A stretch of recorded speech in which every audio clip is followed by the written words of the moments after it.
America आणि इराणमध्ये पुन्हा युद्धाचा भडका उडाला आणि जगानं पुन्हा धसका घेतलाय. दोनही देशांमध्ये युद्धविराम होऊन बोलणी सुरू झाली खरी, पण काही दिवसातच बोलणी फिसकटली आणि युद्धाचा भडका उडाला. अमेरिकेनं सलग 11 दिवस इराणवर बॉम्ब वर्षाव करत लष्करी तळं, पूल, रस्ते यांसारख्या पायाभूत सुविधा उद्ध्वस्त केल्यात. इराणनं पुन्हा हॉर्मुझमधून जाणाऱ्या जहाजांवर हल्ले सुरू केले आहेत.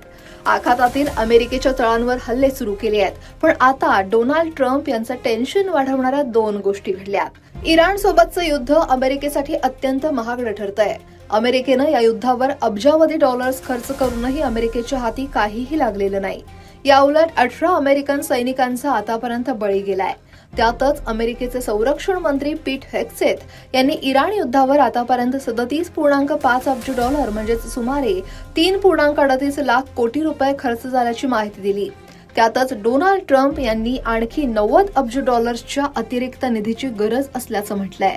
वॉशिंग्टनमध्ये काँग्रेसच्या सुनावणी दरम्यान संरक्षण मंत्री हेक्सेथ यांना इराण युद्धावरून खासदारांच्या अनेक प्रश्नांचा सामना करावा लागला. 28 फेब्रुवारीला हल्ला सुरू झाल्यापासून सरकारनं युद्धाची खरी परिस्थिती लपवून ठेवली आणि आता मोठ्या बजेटची मागणी करून जनतेवर आर्थिक बोजा लादला जातोय, असा आरोप खासदार करतायत.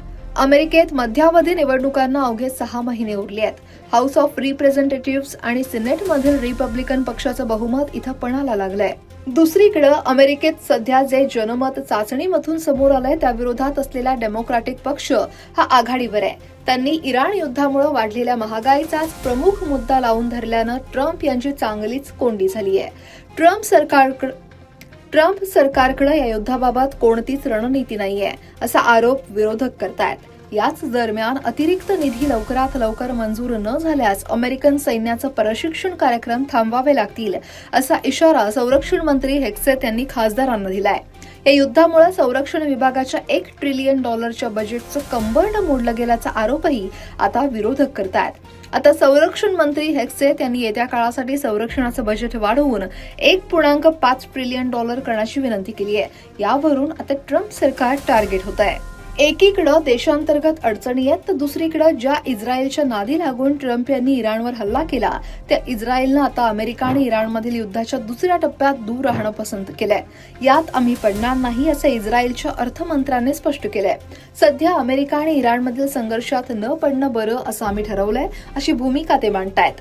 इस्रायलच्या दृष्टीनं अमेरिका जेव्हा इराणला जखमी करतेय तेव्हा आपण त्यात पडून आपली शक्ती का घालवायची, असंच इस्रायलचं धोरण आहे.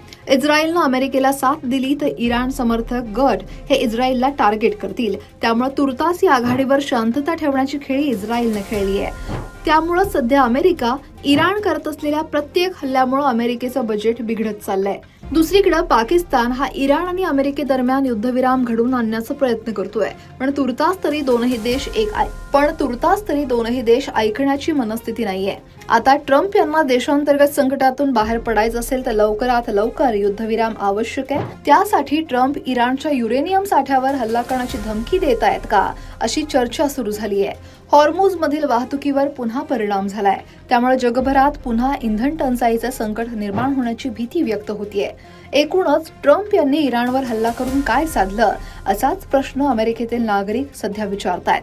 Bureau report, लोकमत.com.